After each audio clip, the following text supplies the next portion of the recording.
Toute cette semaine, participe au jeu concours de Puissance Télévisions pour tenter de gagner tes places pour le centre nautique de Saint-Dizier. 20 entrées piscines sont à gagner, ainsi que 10 entrées pour le lagon tonique. Alors, joue dès maintenant sur puissancetélévision.fr ou sur l'application mobile. Jeu concours organisé par Puissance Télévisions en partenariat avec le centre nautique de Saint-Dizier.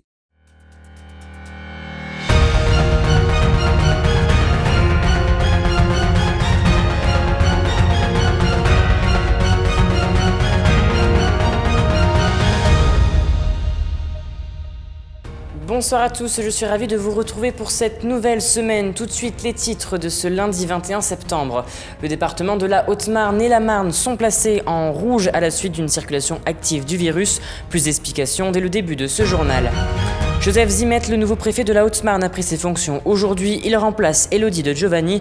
Retour en image de la cérémonie traditionnelle dans un instant. Animer la commune de Villers-en-Lieu, voilà le pari fou de ses habitants qui ont organisé leur premier événement ce week-end.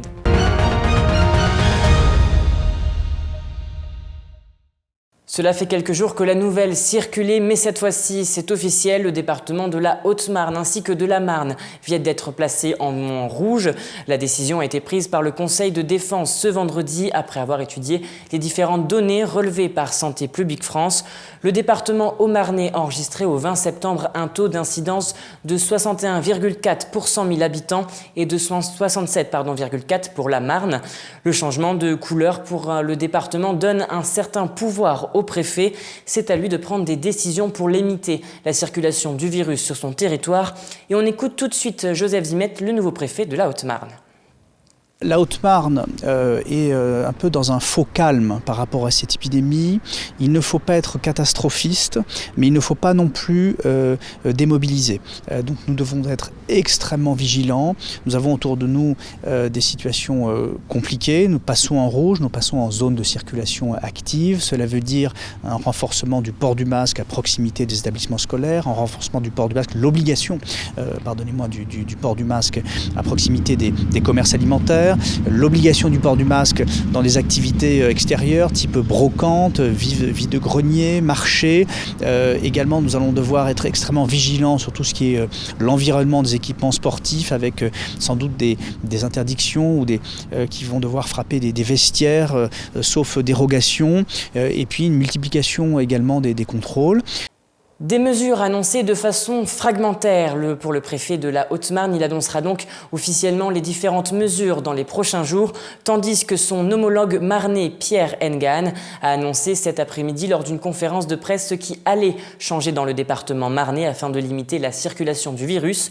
De ce fait, le préfet a décidé de limiter les visites à 2 personnes par jour et par résident dans les établissements sociaux.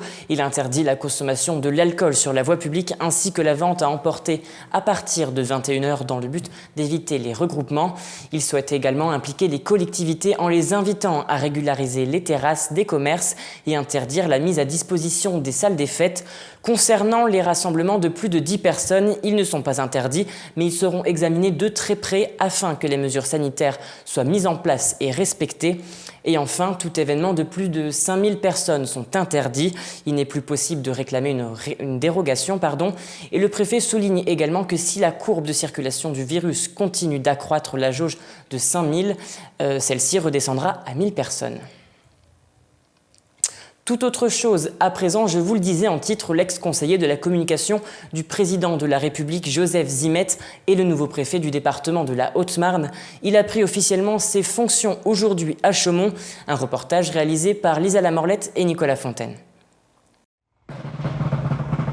Ce lundi, le département de la Haute-Marne a accueilli son nouveau préfet, Joseph Zimet. Le représentant de l'État a pris officiellement ses fonctions et remplace donc Élodie de Giovanni, qui était arrivée en novembre 2018.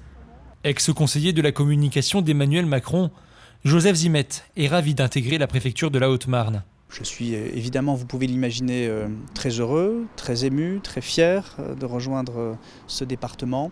Ce n'est pas un petit département, c'est un département qui occupe un espace central d'une certaine façon dans cette grande région Grand Est. C'est un territoire très riche d'opportunités, riche d'une histoire également très ancienne et riche d'un environnement géographique que je considère comme une grande opportunité en termes de développement. À peine arrivé et déjà dans le bain, le nouveau préfet a déjà pris connaissance des dossiers qu'il va devoir traiter. Nous sommes condamnés à travailler avec nos voisins dans le bon sens du terme. Nous allons installer, j'ai la chance d'arriver la semaine de l'installation de l'établissement public du parc national de Forêt à Arc-en-Barrois dans 48 heures, qui est un dossier que nous suivons, vous le savez, avec nos voisins de la Côte d'Or. Vous savez, nous travaillons également avec nos voisins de la Meuse sur le dossier CIGEO, nous travaillons avec la Marne. Saint-Dizier est tourné vers ses voisins.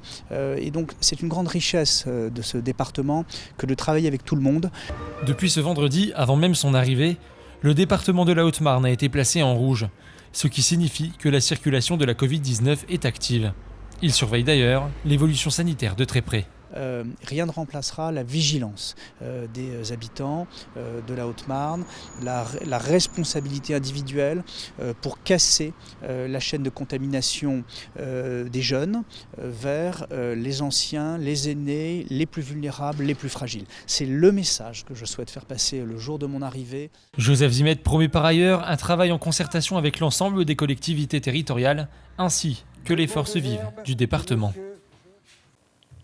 L'association La Villarèze, fraîchement créée pour animer la commune de Villers-en-Lieu, a organisé ce samedi son premier événement, un premier match de foot dans le but d'inaugurer le nouveau City. Un reportage signé Nargis Boussaïd.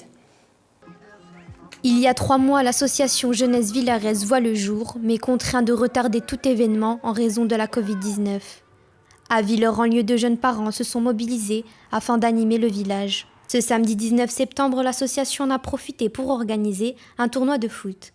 L'occasion d'inaugurer le nouveau City, fraîchement aménagé pour le grand bonheur des Villarais. J'ai entendu parler de ce projet et j'étais plutôt contente parce qu'on allait avoir enfin quelque chose pour nous.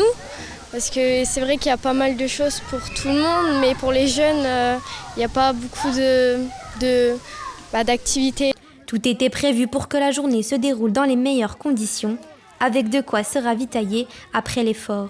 On a vu que les jeunes étaient un peu livrés à eux-mêmes dans le village et on a décidé de les soutenir pour leur proposer des activités encadrées autour de bénévoles, de parents, etc. C'est le premier projet de l'association de l'année 2020, donc il y en aura d'autres. Malheureusement, avec les consignes de sécurité, le Covid et tout ça, c'est pas évident, mais on a géré, les grands ont les masques.